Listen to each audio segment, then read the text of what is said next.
Well, everybody, I've had some interesting emails. Yeah, just jump on the story. Yeah, depending on what it is, kind of hold on to it for a little while, see if any more pop up on the same subject. And if possible, I talk to the people that they come from. But I'll tell you what,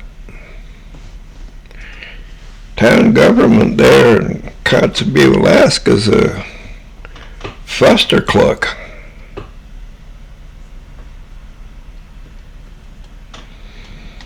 Now think about it. What town council doesn't keep an eye on its police department? You know doggone well they know what's going on in that police department. That town's too small. Yeah, something happens to that in Kotzebue, everybody knows it.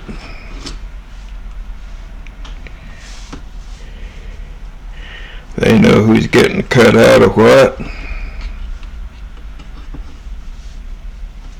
Yeah. They know who's running the child trafficking ring. Oh yeah, you can look up on Google there and find a couple of stories where they captured like one guy that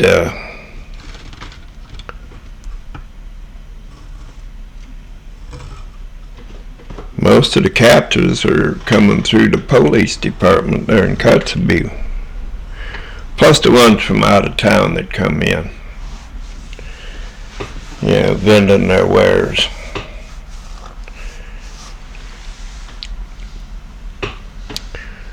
So, yeah, if you remember,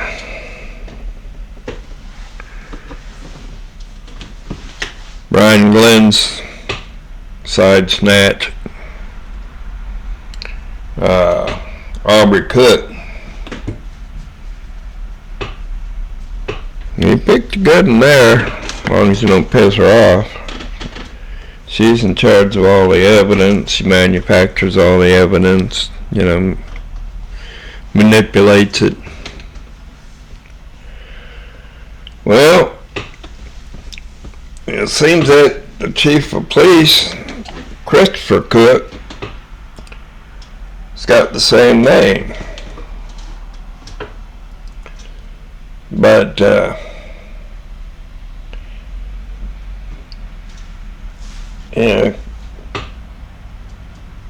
Cook's not that uncommon. I mean, it's Cook's all over the place. But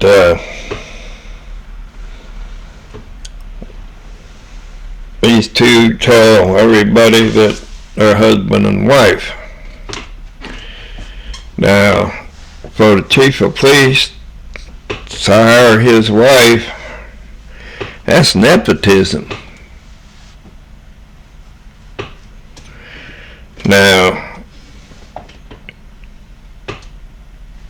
if you get down into reality, I've been told that Aubrey is actually Christopher's sister.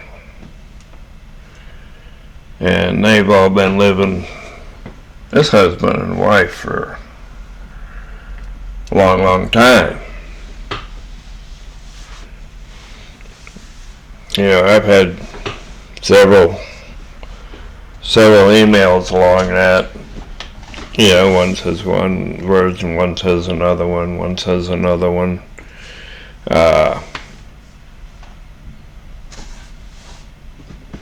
I'll just say that they all say that they're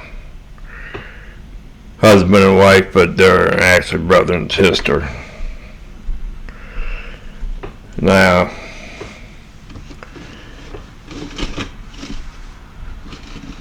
we wonder why the town council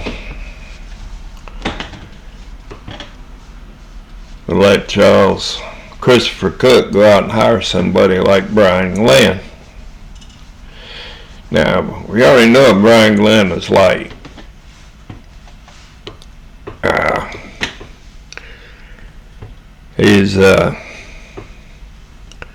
He likes to beat the elderly, deny them medical care, even though I got him on recording saying that he knows he has to take me to the hospital, but didn't.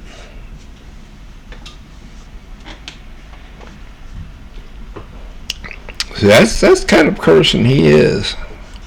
Now, there's a reason Christopher Cook hired somebody like him. I mean, anything that I put on here can be found on the internet without a paid account for anything. You know, most of the background stuff, you know, it's on the internet for everybody to look up. So, anyways,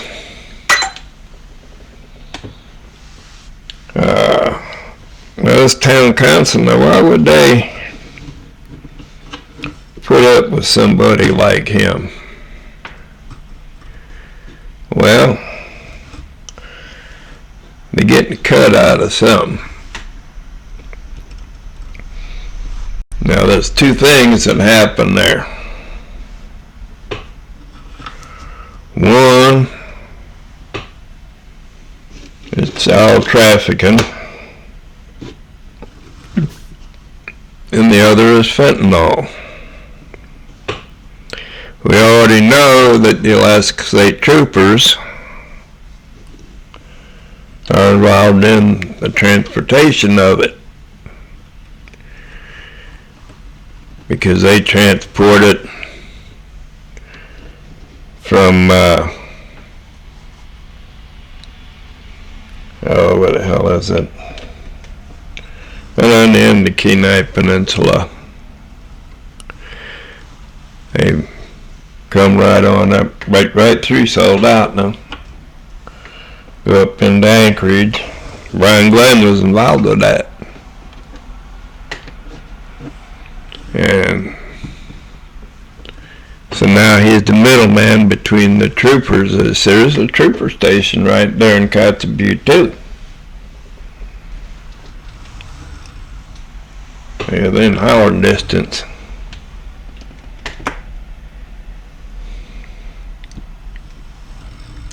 So every time a load of that fentanyl or youngins goes through there,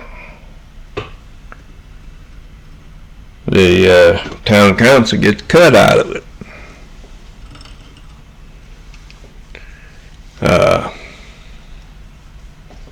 Yeah, that's nasty, boy. That's nasty.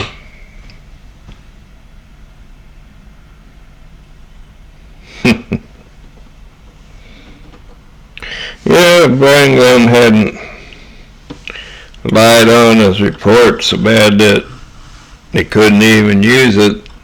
It was obvious his manufacturing evidence.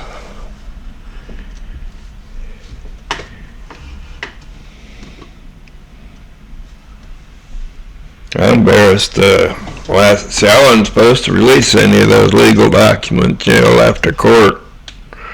I put them right on the internet. Yes, everybody knew that I had the evidence that they edited them. They edited out all exculpatory evidence.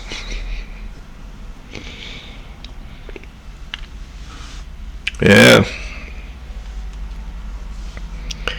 So,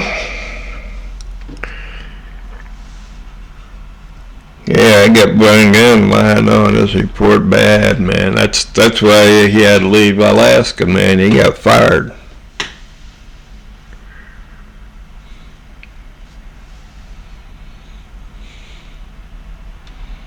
The only reason I was unable to sue him was because of my brain damage. I'm like a civil rights lawyer in Alaska.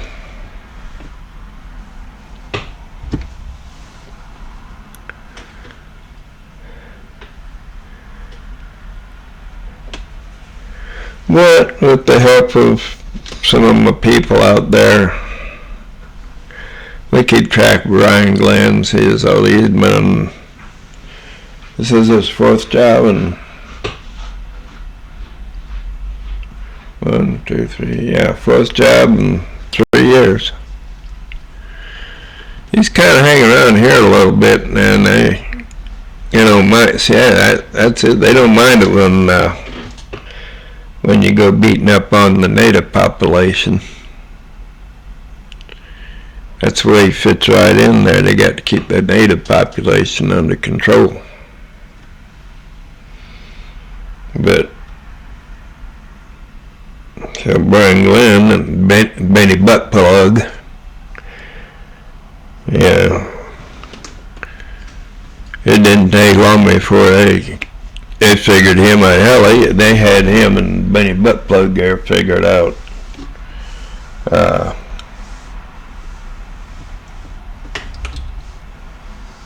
Before I even knew he was up there in Kotzebue.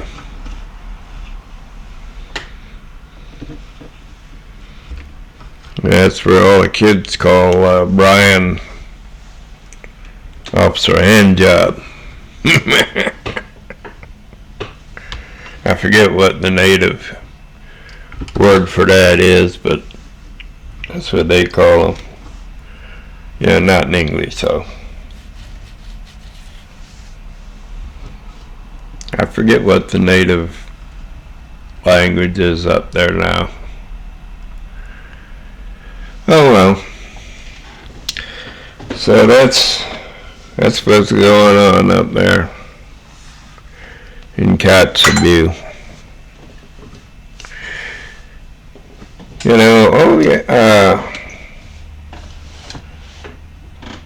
I hear old Cook there bought him a couple of kids.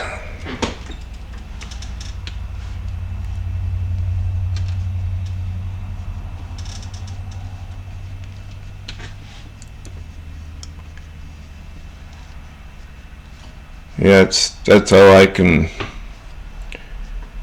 There was like 4 emails saying that he bought some kids.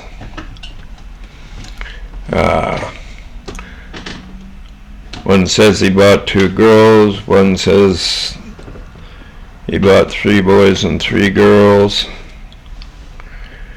All of which disappeared over time. But they all say that he bought them. Okay. Well, so much for the update on the emails. Y'all keep it up. You can contact me at rbodell, RBODELL, at protonmail, PROTONMAIL.com. And tell me your story. Proton Mail doesn't see IP addresses, so nobody's going to be able to trace you. If you want to remain anonymous, just don't give me a name. And if you want to give me a little background on something that might give you away, well, if that's okay, just let me know and I won't use it.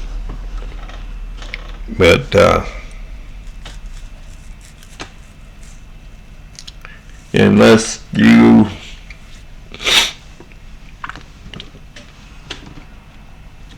specifically say, I'm going to tell you this, but don't use it.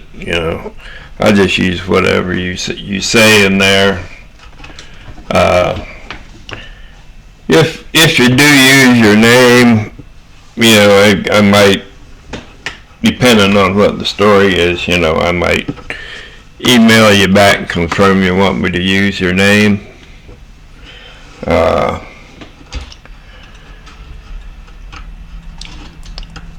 But yeah, Proton Mail is pretty secure. They don't use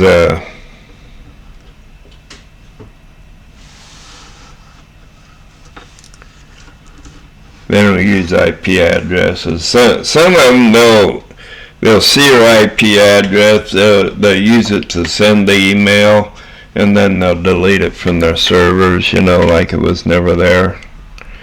But Proton Mail is different. They just don't even see it.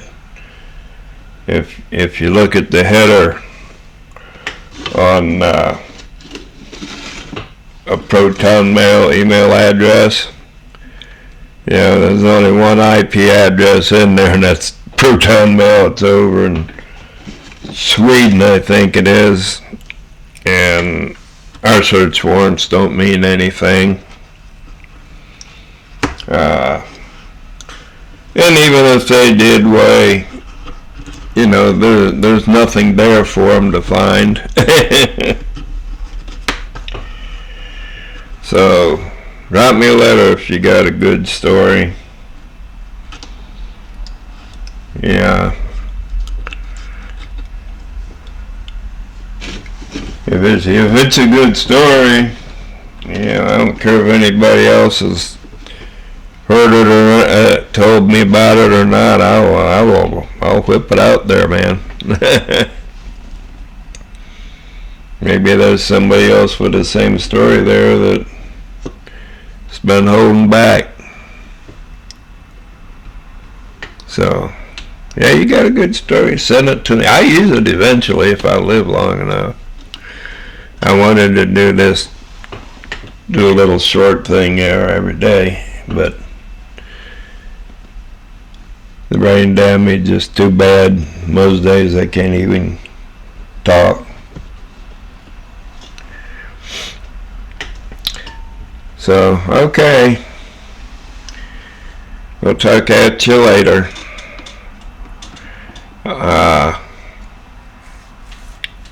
I think I'll look in a little more on how much money the town council is making off of that fentanyl trafficking. It goes pretty high price out there in the villages.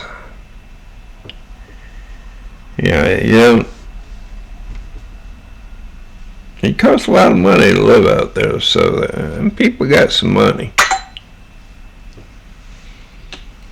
So they're getting top dollar for it out there.